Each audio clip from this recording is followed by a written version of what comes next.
दूसरे देशों के क्रिकेट बोर्ड के लिए प्रदर्शन सबसे जरूरी है और हमारे देश के क्रिकेट बोर्ड के लिए मोटा या पतला होना ज्यादा जरूरी है। वहां के बोर्ड यानी कि विदेशी बोर्ड पहले प्रदर्शन देखते हैं, बाद में देखते हैं कि क्रिकेटर मोटा है, पतला है, ज्यादा वजन का है, कम वजन का है। हमारा क्रिकेट बोर्ड ये देखता है, या क्रिकेट बोर्ड्स, हमारे स्टेट बोर्ड्स भी उसमें शामिल हैं, वो ये देखते हैं कि मोटा है या पतला है वो पहले देखेंगे, प्रदर्शन क्या किया है वो बाद में देखेंगे। अब मैं आपको आज ये बात क्यों कह रहा हूं, क्योंकि आज अभी अभी एक खबर सामने आई है। पृथ्वी शॉ को जो है वो अपनी टीम से ड्रॉप कर दिया गया है और उनसे ये कहा गया है कि जरा वजन कम करके आइए, उसके बाद फिर आपका सिलेक्शन हम देखेंगे। बताइए, अभी स्टेट बोर्ड्स ऐसा कर रहे हैं और इससे पहले बीसीसीआई की तरफ से भी कई बार ऐसे खिलाड़ियों को मौके नहीं दिए गए जो मोटे थे। कई बार ट्रोल किया गया, कई मोटापे के शिकार हुए और उस शिकार की वजह से किसी का कभी सिलेक्शन नहीं हुआ, सिलेक्शन हुआ तो बहुत लेट हुआ, जैसे कि सरफराज खान। शुरुआती 1-2 साल तक जब लगातार वो 90 के आसपास के औसत से रन बना रहे थे डोमेस्टिक में, तो सब कह रहे थे टीम में लाओ, टीम में लाओ, लेकिन कुछ लोगों को ऐसा लगता था कि भाई मोटे हैं, फिटनेस है नहीं। कई लोगों से, कई जगह से खबर सामने आई थी, अंदरूनी सोर्सेज ये बताते थे बीसीसीआई के ही कि शायद फिटनेस एक इश्यू है, इस वजह से उनको नहीं लिया जा रहा। फिर जब उन्होंने दरवाजा तोड़ दिया सिलेक्टर्स का और टीम इंडिया का, तब जाके वो टीम में आए और देखिए प्रदर्शन कर रहे हैं।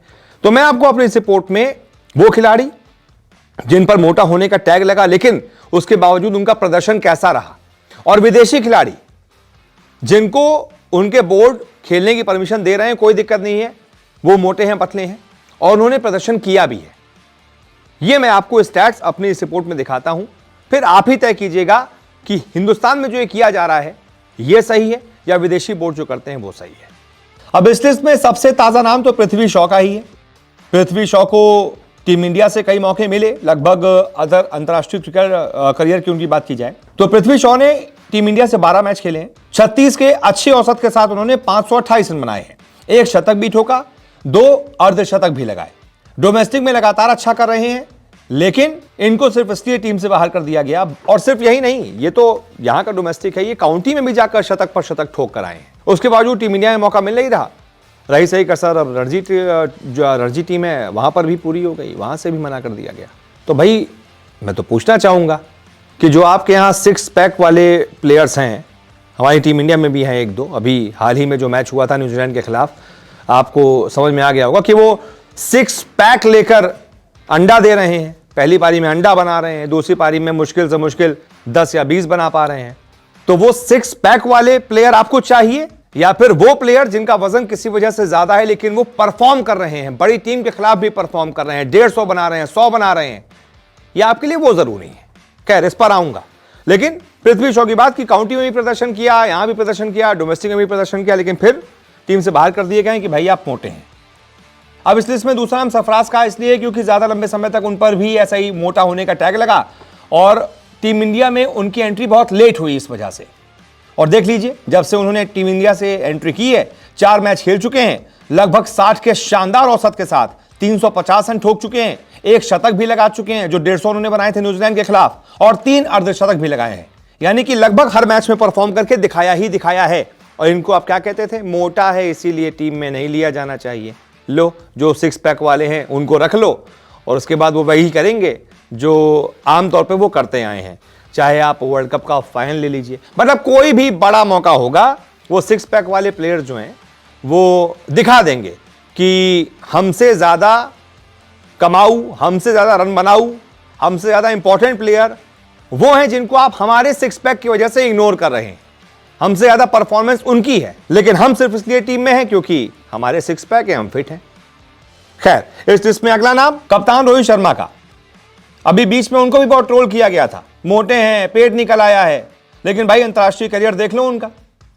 486 मैच खेले इंडिया की तरफ से, इसमें T20 भी है और वनडे भी है, टेस्ट भी है। कुल मिलाकर 486 मैच हैं, 19,330 रन है, 43 के आसपास का औसत है, 48 शतक है, 107 अर्धशतक है। जिसको आप मोटा मोटा कहते हैं, देख लीजिए परफॉर्म करके दिखा रहा है वो। और अभी हाल ही में T20 वर्ल्ड कप में भी जिसको कहा जा रहा था कि भाई T20 के प्लेयर नहीं है, कभी भी T20 वर्ल्ड कप में परफॉर्म नहीं किया है, उस T20 वर्ल्ड कप में भी उन्होंने परफॉर्म किया। हालांकि सबसे बड़ा जो मैच था फाइनल, उसमें फिर एक बार वो नहीं चल पाए, लेकिन कोई बात नहीं, कम से कम सेमीफाइनल में चले थे, तो हम ये कह सकते हैं कि ठीक है। जिताया और परफॉर्म करके दिखाया। फिर इसके बाद हमारे पूर्व क्रिकेटर हैं वीरेंद्र सहवाग, उन पर भी मोटा होने का टैग लगाया गया। हालांकि स्टार्टिंग में जब यंग थे, जब आए थे, तो रोहित शर्मा की तरह वो भी पतले थे, लेकिन थोड़े समय के बाद उन्होंने भी वेट पुट ऑन कर लिया था। और 2011 का वर्ल्ड कप आपको याद होगा, वीरेंद्र सहवाग क्या जबरदस्त फॉर्म में थे। इनफैक्ट 2007 का T20 वर्ल्ड कप ले लीजिए, उसमें भी उन्होंने जितनी भी पारियां खेली थी, दमदार पारियां खेली थी और इंडिया को T20 वर्ल्ड कप जिताने में बहुत अहम भूमिका निभाई थी। लेकिन तब भी उनका वेट अच्छा खासा था और हल्का सा पेट दिखता था। तो अब उनको कहते थे ये तो मोटा है, मोटा है। उसके बाद क्या हुआ हमने देखा। उनका भी अगर करियर देखें तो मोटा और पतला होने से कोई फर्क नहीं पड़ता था। गेंदबाजों के लिए खौफ का नाम था वीरेंद्र सहवाग। 374 मैच में 17,253 रन बनाए, 319 उनका बेस्ट रहा, 40 का शानदार औसत रहा, 38 शतक ठोके, 72 अर्धशतक लगाए। अब अगर कोई मोटा है या पतला है, वो ऐसा परफॉर्म कर रहा है तो आपको कोई हक नहीं है ये कहने का कि वो मोटे थे। परफॉर्म तो कर रहा है ना। अब आ जाते हैं कुछ विदेशी प्लेयर्स पर जो अभी परफॉर्म कर रहे हैं और पहले भी परफॉर्म किया था, और उनके बोर्ड पर वो मोटे हैं पतले हैं इसका कोई असर नहीं था। परफॉर्मेंस उनके लिए मैटर करती है। जैसे कि अभी आपने हाल ही में देखा होगा, एक क्रिकेटर हैं रहकीम कॉर्नवाल। वेस्ट इंडीज से टेस्ट मैचेस जब भी होते हैं तो उनको टीम में ले लिया जाता है। उनके अगर रिकॉर्ड्स को वो बहुत मोटे हैं, बहुत ज्यादा मोटे हैं। ये सरफराज खान, पृथ्वी शॉ कुछ भी नहीं है उनके आगे। इनका तो हल्का सा पेट दिखता है, हल्के से गाल दिखते हैं। रहकीम कॉर्नवाल तो भाई एक तो 6 फीट ही हैं, उससे भी ऊपर हैं, शायद 6.5 फीट के आसपास हैं, और 150 किलो के आसपास, 130-40 किलो के आसपास उनका वजन है। और उसके बावजूद प्रदर्शन देख लीजिए, इतने लंबे लंबे छक्के लगाते हैं ना कि आपके शायद रोहित शर्मा के छक्के भी छोटे पड़ जाएं। उनका परफॉर्मेंस देख लीजिए। उनके बोर्ड को कोई दिक्कत नहीं है कि वो मोटे हैं पतले हैं, क्योंकि उनके लिए प्रदर्शन पहले मैटर करता है। 230 मैच हैं, इसमें आप फर्स्ट क्लास मैच भी ले लीजिए, लिस्ट ए मैच भी ले लीजिए, और T20 जो अलग अलग वो खेलते हैं वो भी हैं। 523 विकेट है, सिर्फ 230 मैच में 523 विकेट, और 6000 के आसपास रन भी बनाए हैं 25 की बढ़िया औसत के साथ। 6 शतक भी ठोक चुके हैं, 28 अर्धशतक भी ठोक चुके हैं। अब बताइए, स्टैट्स देखेंगे तो आप कहेंगे ये तो बढ़िया कोई ऐसा प्लेयर होगा, फिट प्लेयर होगा, लेकिन भाई इतना मोटे होने के बावजूद वो परफॉर्म करके दिखा रहे हैं, और उनके बोर्ड के लिए वही जरूरी है, परफॉर्मेंस, मोटा पतला नहीं। ऐसे ही क्रिकेटर थे जेसी राइडर। न्यूजीलैंड क्रिकेट को भी कोई दिक्कत नहीं थी उनसे, वो भी बढ़िया परफॉर्म करते थे। 88 मैच में 3088 रन बनाए थे, 100 से ज्यादा विकेट लिए थे, 33 के आसपास का औसत रहा, 6 शतक ठोके, 15 अर्धशतक लगाए, 1 शतक तो इसमें इंडिया के ही खिलाफ था। वो भी जब आए थे, बड़ा मोटा क्रिकेटर है, बड़ा मोटा क्रिकेटर है। इंडियंस को बड़ी दिक्कत है ये मोटे पतले से, लेकिन उनके बोर्ड को नहीं थी। जब तक खेले बढ़िया खेले। और जो सबसे बड़ा इस ये मोटे पतले की बहस का एग्जाम्पल है वो है इंजमाम उल हक, पाकिस्तान के पूर्व कप्तान। शुरुआत में ही वो मोटे हो गए थे, अपने करियर की शुरुआत में ही 2-4 मैच, 5-10 मैच के बाद वो अच्छा खासा मोटे हो गए थे, लेकिन उसके बावजूद कई दशकों तक खेलते रहे, रन बनाते रहे। गेंदबाजों के लिए खौफ का दूसरा नाम एक वक्त वो भी थे।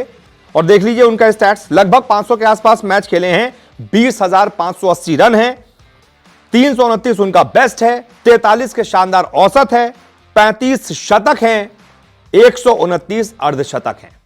और जिस वक्त वो रिटायर हुए ना, वो भी अच्छा खासा, जैसे अभी रहकीम कॉर्नवाल दिखते हैं वैसे इंजमाम उल हक हो गए थे मोटे, लेकिन फिर भी कई बार गेंदबाजों के पसीने छूट जाते थे उनको आउट करते करते। आउट नहीं होता था बंदा। बहुत सारी मैच विनिंग इनिंग्स उन्होंने अपनी टीम के लिए खेली हैं। तो क्या पाकिस्तान बोर्ड ने उनको हटा दिया कि नहीं नहीं जाओ पहले पतले होके आओ, उसके बाद तुमको लेंगे, क्योंकि हमारे लिए प्रदर्शन नहीं, मोटा पतला ज्यादा इंपॉर्टेंट है। खैर, तो ये कुछ एग्जाम्पल है कि हमारे बोर्ड में, हिंदुस्तान में, चाहे स्टेट बोर्ड हो, नेशनल बोर्ड हो, उसके लिए ये मोटे पतले की बहस कुछ ज्यादा अभी हाल फिलहाल हो चली है।